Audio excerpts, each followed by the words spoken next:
وَمِنْ حَيْثُ خَرَجْتَ فَوَلِّ وَجْهَكَ شَطْرَ الْمَسْجِدِ الْحَرَامِ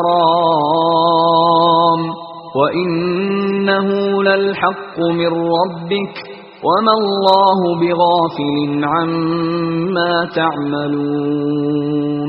اور تم جہاں سے نکلو نماز میں اپنا منہ مسجد محترم کی طرف کر لیا کرو، بے شبہ وہ تمہارے پروردگار کی طرف سے حق ہے، اور تم لوگ جو کچھ کرتے ہو اللہ اس سے بے خبر نہیں۔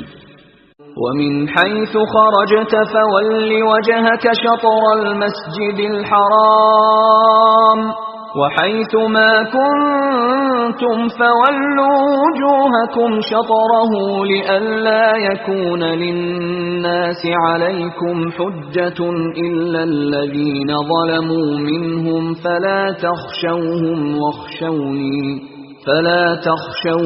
وَاخْشَوْنِي وَلِأُتِمَّ نِعْمَتِي عَلَيْكُمْ وَلَعَلَّكُمْ تَهْتَدُونَ۔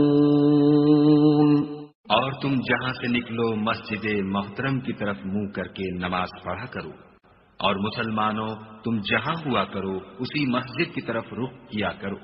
یہ تاکید اس لیے کی گئی ہے کہ لوگ تم کو کسی طرح کا الزام نہ دے سکیں، مگر ان میں سے جو ظالم ہیں وہ الزام دیں تو دیں، سو ان سے مت ڈرنا اور مجھے سے ڈرتے رہنا۔ اور یہ بھی مقصود ہے کہ میں تم کو اپنی تمام نعمتیں بخشوں، اور یہ بھی کہ تم راہ راست پر چلو۔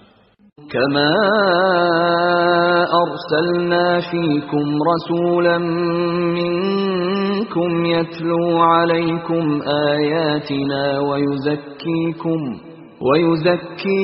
ويعلمكم الكتاب والحكمة ويعلمكم ما لم تكونوا تعلمون۔